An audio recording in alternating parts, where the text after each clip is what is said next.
샬롬 12월 18일 수요일 하나님 나라를 시작하는 말씀 묵상 시간입니다. 오늘 아침 하나님께서 우리에게 주시는 말씀은 말라기 2장 17절에서 3장 12절까지의 말씀인데요. 오늘의 말씀을 젊은 삼누리 이순의 백승관 집사님께서 봉독해 주시겠습니다. 하나님의 말씀을 경청하십시오. 너희가 말로 여호와를 괴롭게 하고도 이르기를 우리가 어떻게 여호와를 괴롭혀 드렸나이까 하는도다. 이는 너희가 말하기를 모든 악을 행하는 자는 여호와의 눈에 좋게 보이며 그에게 기쁨이 된다 하며 또 말하기를 정의의 하나님이 어디 계시냐 함이니라. 만군의 여호와가 이르노라. 보라, 내가 내 사자를 보내리니 그가 내 앞에서 길을 준비할 것이요 또 너희가 구하는 바 주가 갑자기 그의 성전에 임하시리니 곧 너희가 사모하는 바 언약의 사자가 임하실 것이라. 그가 임하시는 날에 누가 능히 당하며 그가 나타나는 때에 누가 능히 서리요. 그는 금을 연단하는 자의 불과 표백하는 자의 잿물과 같을 것이라. 그가 은을 연단하여 깨끗하게 하는 자와 자같이 앉아서 레위 자손을 깨끗하게 하되 금, 은 같이 그들을 연단하리니 그들이 공의로운 제물을 나 여호와께 바칠 것이라. 그때 유다와 예루살렘의 봉헌물이 옛날과 고대와 같이 나 여호와께 기쁨이 되려니와 내가 심판하러 너희에게 임할 것이라. 점치는 자에게와 간음하는 자에게와 거짓 맹세하는 자에게와 품꾼의 사기에 대하여 억울하게 하며 과부와 고아를 압제하며 나그네를 억울하게 하며 나를 경외하지 아니하는 자들에게 속히 증언하리라. 만군의 여호와가 말하였느니라. 나 여호와는 변하지 아니하나니 그러므로 야곱의 자손들아 너희가 소멸하지 아니하느니라. 만군의 여호와가 이르노라. 너희 조상들이 날로부터 너희가 나를 규례를 떠나 지키지 아니하였도다. 그런즉 내게로 돌아오라. 그리하면 나도 너희에게로 돌아가리라 하였더니 너희가 이르기를 우리가 어떻게 하여야 돌아가리이까 하는도다. 사람이 어찌 하나님의 것을 도둑질하겠느냐. 그러나 너희는 나의 것을 도둑질하고도 말하기를 우리가 어떻게 주의 것을 도둑질하였나이까 하는도다. 이는 곧 11조와 봉헌물이라. 너희 곧 온 나라가 나의 것을 도둑질하였으므로 너희가 저주를 받았느니라. 만군의 여호와가 이르노라. 너희의 온전한 11조를 창고에 들여 나의 집에 양식이 있게 하고 그것으로 나를 시험하여 내가 하늘 문을 열고 너희에게 복을 쌓는 곳이 없도록 붙지 아니하나 보라. 만군의 여호와가 이르노라. 너희가 너희를 위하여 메뚜기를 금하여 너희 토지 소산을 먹어 없애지 못하게 하며 너희 밭의 포도나무 열매가 기한 전에 떨어지지 않게 하리니 너희 땅에 아름다워짐으로 모든 이방인들이 너희를 복되다 하리라. 만군의 여호와의 말이니라. 레위기 27장에 보면 각종 서원과 봉헌에 대한 규례들이 나오는데요. 27장 32절 33절에 이런 말씀이 있습니다. 모든 소나 양의 11조는 목자의 지팡이 아래로 통과하는 것의 10번째의 것마다 여호와의 성물이 되리라. 그 우열을 가리거나 바꾸거나 하지 말라. 바꾸면 둘 다 거룩하리니 무르지 못하리라. 말씀을 읽다가 이 본문에 나오는 상황을 머릿속에 상상해 보니 재미가 있었습니다. 목자가 양떼를 일렬로 세웁니다. 그런 뒤에 목자 둘이서 지팡이 끝을 잡고 바라보고 서 있죠. 그러면 한 사람이 그 양떼를 인도해 와서 그 지팡이 아래로 양떼를 지나가게 하는 겁니다. 꼭 우리가 옛날에 어릴 때 했던 동대문을 열어라, 남대문을 열어라 그 놀이처럼요. 그러면서 생각을 해봤습니다. 양떼가 지팡이 아래로 지나갈 때마다 목자들의 시선은 어디를 향하고 있었을까? 그때 목자들은 어떤 표정이었을까? 혹시 나라면 어땠을까? 목자들은 아마도 내 발 아래로 지나가는 양보다 저 멀리 10번째, 20번째, 30번째에 서 있는 양을 보고 있지 않았을까요? 또 그 양이 만약 양떼들 중에서 가장 튼실한 양이라면 아까운 마음이 들었을 테고, 또 만약 비실한 양이라면 안도의 한숨을 내쉬지 않았을까 하는 조금은 불손한 생각이 들었습니다. 그런데 정말 그런 목자들이 있었던 것 같습니다. 말씀에 보면 그것들의 우열을 가리거나 또 다른 걸로 바꾸지 말라라는 말씀이 삽입되어 있거든요. 이 말씀이 삽입되어 있다는 건 충분히 그럴 수 있었다는 뜻입니다. 또 그 위로 올라가 레위기 27장 26절 말씀에 보면 첫 새끼를 바치는 규정에 대해 나와 있는데요. 이렇게 적혀 있습니다. 오직 가축 중에 처음 난 것은 여호와께 드릴 첫 것이라. 소나 양은 여호와의 것이니 누구든지 그것으로는 성별하여 드리지 못할 것이다. 네, 앞선 소떼와 양떼의 11조를 드리는 규정도 그렇고 가축의 첫 새끼를 드리는 규정도 그렇고 이 규례를 온전히 따른다는 건 참 엄청난 신앙 고백을 요구했겠구나 라는 생각이 들었습니다. 왜냐하면 그 당시 사람들은 가난한 사람들이 대부분이었을 텐데 이렇게 가축의 생산력은 말 그대로 자신들의 재산과 직결되는 문제였기 때문입니다. 만약 자기가 기르던 양이 자라서 첫 새끼를 낳았다고 쳐봅시다. 그런데 첫 새끼는 무조건 다 하나님의 것이어서 그걸 바쳐야 하는데 여기서 갈등이 찾아오게 되죠. 만약 이 양이 여기서 생산을 멈추게 된다면 그럼 그 집은 거기서 끝이 나는 겁니다. 그런데 그 첫 새끼를 드릴 수 있다는 건 그 다음 양도 하나님께서 주실 것을 믿을 수 있었기에 드릴 수 있었다라는 거죠. 지팡이 아래로 지나가는 양 중에 10번째로 걸린 양이 자기 양떼들 중에서 생산력이 가장 좋은 양이라고 친다면 쉽게 그 양을 바칠 수 있었을까요? 그런데 그럼에도 불구하고 그걸 드릴 수 있었다는 건 하나님께서 나의 산업을 책임지시고 다른 양들을 통해서라도 복을 주실 거라는 걸 믿었기에 드릴 수 있었다라는 것입니다. 그런 의미에서 11조는 말 그대로 산술적 의미에서 10개 중에 하나에 속하는 것이 아니라 나의 모든 것은 하나님이 나에게 주신 것이고 내 삶을 하나님이 책임지신다라는 신앙 고백이 들어있는 행위였다라는 거죠. 오늘 본문에 보면 이 11조에 대한 이야기가 나옵니다. 8절에서 10절 말씀인데요. 제가 다시 읽어드리겠습니다. 사람이 어찌 하나님의 것을 도둑질 하겠느냐? 그러나 너희는 나의 것을 도둑질하고도 말하기를 우리가 어떻게 주의 것을 도둑질하였나이까 하는도다. 이는 곧 11조와 봉헌물이라. 너희 곧 온 나라가 나의 것을 도둑질하였으므로 너희가 저주를 받았느니라. 만군의 여호와가 이르노라. 너희의 온전한 11조를 창고에 들여 나의 집에 양식이 있게 하고 그것으로 나를 시험하여 내가 하늘 문을 열고 너희에게 복을 쌓을 곳이 없도록 붙지 아니하나 보라. 네, 우리가 잘 아는 말씀이죠. 한국교회 강단에서 목회자들이 이 본문을 가지고 11조를 가르치면서 11조를 마치 율법인 것처럼 또 11조를 하지 않으면 하나님께서 그에 상응하는 벌을 내리시는 것처럼 죄책감과 두려움을 조장시켜 왔는데요. 그러면서 오히려 온전한 11조의 정신을 훼손시켰다라는 생각이 듭니다. 11조는 말 그대로 하나님이 내 삶의 주인 되신다라는 개인의 신앙 고백이 들어있는 행위입니다. 하나님이 내 삶의 주인이시기에 우리가 예배를 드리고 또 내 욕망을 따라 사는 것이 아니라 그분의 뜻을 따라서 사는 것처럼 11조 역시도 하나님이 내 가정과 산업과 내 복의 주인이시다라는 걸 표현하고 고백하는 일종의 믿음의 행위였다라는 거죠.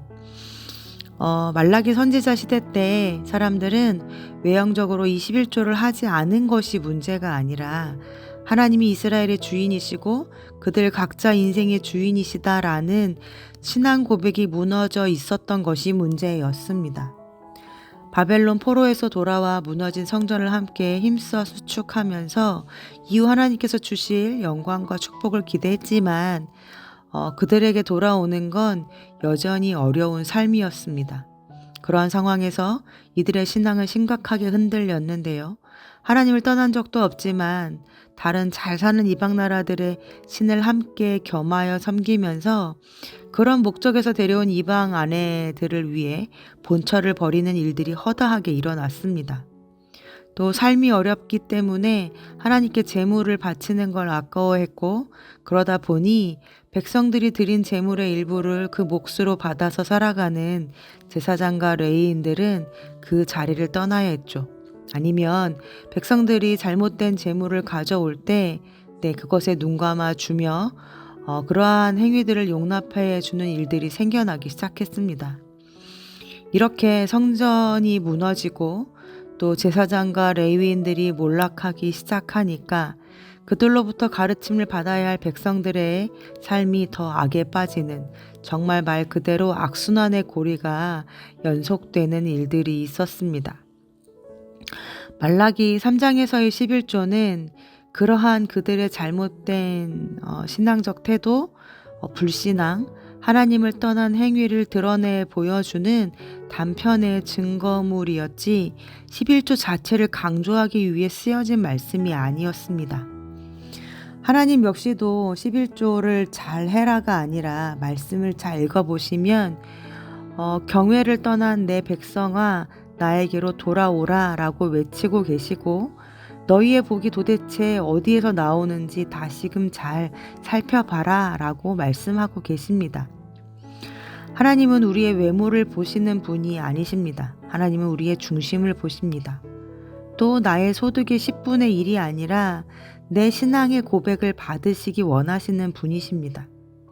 매달 나의 것을 빼앗는, 갈취하는 고리대금 업자가 아니라 오히려 내 모든 삶을 책임지시는 아버지이십니다. 하나님이 내 삶의 주인이시다. 하나님이 내 삶을 책임지신다. 이런 고백이 여러분에게 있으십니까? 그렇다면 그 주인 되심의 고백을 삶으로 드러내 보이십시오. 하지만 내 형편과 상황을 오히려 하나님이 더 잘 아십니다. 못한다고 혼내시고 또 벌하실 분이 아니십니다.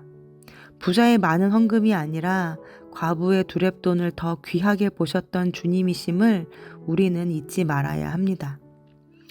올해 우리도 참 열심히 살았지만 우리 삶 뒤에서, 아니 지금도 여전히 주님께서 우리의 삶을 지키고 계심을 기억하면 좋겠습니다. 그분의 은혜로 올해를 살았습니다. 그리고 그렇게 주님께서 앞으로도 우리의 삶을 책임지실 것입니다. 이제 그 신실하신 사랑과 은혜에 우리가 응답을 드릴 차례입니다. 하나님이 내 삶의 주인이시다. 이러한 고백이 있으십니까? 여러분은 그렇다면 무엇으로, 어떻게 하나님께 그 고백을 보여드리시겠습니까? 지키고 안 지키고의 문제를 넘어 진정한 내 삶에 하나님의 주인 되심의 고백이 있는지 말씀에 비추어 우리 삶을 돌아보고 말로만이 아니라 진정한 삶으로 우리의 믿음을 보여드릴 수 있는 높은 뜻 성도님들 다 되시기를 간절히 소원합니다. 아멘. 함께 기도하시겠습니다. 하나님, 하나님이 내 삶의 주인이시다라는 고백을 우리는 입술로만 하고 있지는 않았는지 돌아봅니다. 하나님이 내 삶의 주인이시기에 내 삶에는 어떠한 변화와 행위들이 있었는지 오늘 말씀을 비추어 나의 신앙을 돌아보기 원합니다. 하나님, 율법이 아니라 진정한 마음의 고백, 삶의 고백을 드릴 수 있는 우리들이 되게 하여 주옵소서. 조건부가 아니라 어떠한 상황에도 흔들리지 않는 신앙 고백이 우리 안에 있게 해주시고, 한 해를 마감하며 지난 날들을 돌아보아 보이지 않고 감지되지 않는 모든 순간에도 함께하고 계셨던 주님을 더듬어 알 때 감사가 충만한 이 연말이 되게 하여 주옵소서. 예수님의 이름으로 기도합니다. 아멘. 말씀을 마쳤습니다. 오늘 이후로 감사 사연의 주인공은 앞서 말씀을 봉독해 주신 백승관 집사님의 사연인데요. 제가 대신 읽어드리겠습니다. 안녕하세요. 젊은 3-2순 백승관 집사입니다. 순 식구들의 하나씩 사연이 올라오면 저희 순 단톡방에 또 다른 나눔과 감사가 이어지는데요. 드디어 박신혜 목사님이 정해주신 제 차례가 돌아왔네요. 감사 사연들을 너무 재미있고 감동 있게 써주셔서 어떤 사연을 써야 하나 계속 고민하면서 제가 2월 23일에 썼던 하나시도 들어보고 지난 11월 20일 아내의 하나시의 사연도 다시 들어보게 됐습니다. 교회에서 주관하는 하나시라 교회 안에서 일어나는 성도들과의 삶 속에서 일어나는 감사 사연을 쓰면 좋겠다고 생각했지만 고민하다가 저는 아내의 하나시 사연을 더해 저의 가족의 사연을 나누려고 합니다. 저희 가족은 사랑하는 아내 김다영 집사와 3명의 딸, 댄스를 좋아하는 큰딸 시온이, 드럼으로 전공 준비를 하면서 만화와 애니메이션을 좋아하고 그림 그리기를 좋아하는 둘째 시은이, 발레와 기타를 좋아하고 호기심이 많아서 무엇이든 다 해보고 싶어하는 막내 시연이, 그리고 2020년 9월 한 어미의 뱃속에서 태어나 파양된 강아지 별 꾸미를 입양해서 함께 살고 있고, 이후 타운하우스 주변에 살고 있는 어미냥이 나리가 낳은 5마리 새끼를 보살펴 주다가 지금은 아예 함께 살아가고 있는 콩, 궁, 영심, 포비, 포포 총 6마리 고양이까지 모두 저희 가족이 되었습니다. 추가로 3개월 된 진도견 다래가 목에 상처가 나고 혹투성이로 마당에 들어왔다가 나가지를 않아서 임시 보호를 하다 역시 지금은 저희 가족이 되어 있는 상태랍니다. 돌이켜보면 아이 셋 키우는 것도 사실 어렵고 가장으로서 어깨가 많이 무겁고 거기에 4년이 넘는 시간 속에 강아지 3마리와 고양이 6마리를 키우며 여러 우여곡절의 시간도 보냈기에 더 힘들고 어려운 건 사실입니다. 언제까지 이 아이들과 함께 지낼 수 있는지도 장담할 수 없는 현실이기에 때론 무기력해질 때도 있습니다. 하지만 그래도 감사한 건 우리가 이 작은 생명들을 하나하나 돌본다고 생각했지만 오히려 주님 보이신 생명의 길을 조금씩 알아가며 그 아이들로 인해 사랑과 나눔의 의미를 더 깊게 배우고 있는 것 같습니다. 저희 가족들이 각자의 자리에서 하나님의 뜻과 방법에 따라 아프지 않고 잘 성장하고 있는 것만으로도 너무 감사하기만 합니다. 지금까지 협력해서 선을 이루어 가고 있다는 것을 믿기에 또 이 시간들이 지나고 먼 훗날 돌이켜 볼 때 하나님의 사랑과 은혜를 더 느낄 수 있음을 믿습니다. 네, 이렇게 사연을 보내주셨습니다. 계산을 해보니까 가족이 모두 14시더라고요. 5가족도 대가족인데 고양이 6마리, 강아지 3마리까지 그 모든 생명들을 책임진다는 것이 결코 쉽지 않은 일이실 텐데 오히려 그 속에서 사랑과 나눔의 의미를 배워가고 있다고 고백하시는 집사님과 우리 다영 집사님, 시온이, 시은이, 시연이 이 사랑이 많은 백집사님 가족들이 진짜 너무 아름답고 멋있어 보입니다. 누구나 할 수 있는 일은 아니라는 생각이 드는데요. 생명을 귀히 여기고 그 속에서 하나님의 뜻을 고민하면서 살아내고 계시는 집사님, 그 무거운 어깨에 하나님께서 감당할 힘을 주시고 또 합력해서 선을 이루어 가주시길 함께 기도하겠습니다. 집사님 화이팅! 네, 그럼 집사님께서 추천해 주신 찬양 주가 보이신 생명의 길 함께 들으시면서 더 깊은 묵상 하시겠습니다.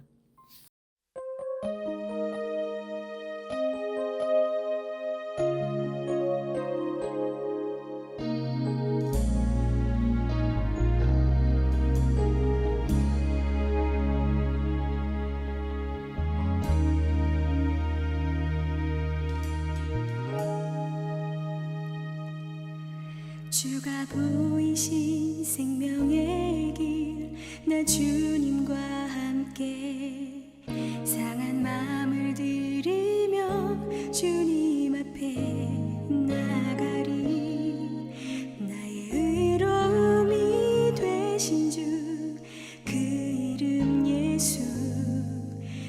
나의 길이 되신 이름 예수.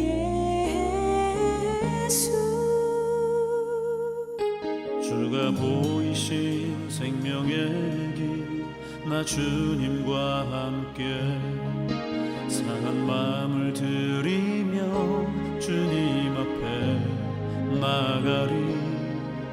나의 의로움이 되신 주 그 이름 예수. 나의 길이 되신 이름 예수.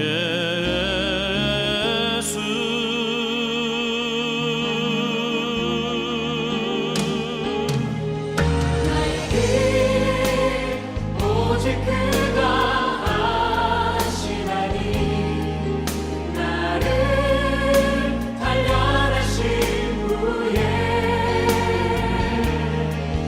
내가 정금같이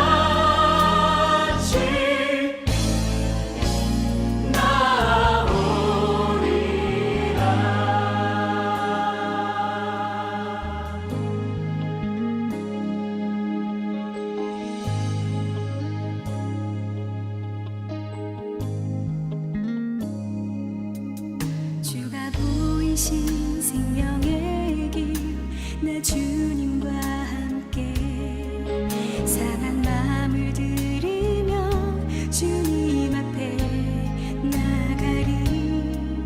나의 의로움이 되신 주 그 이름 예수. 나의 길이 되신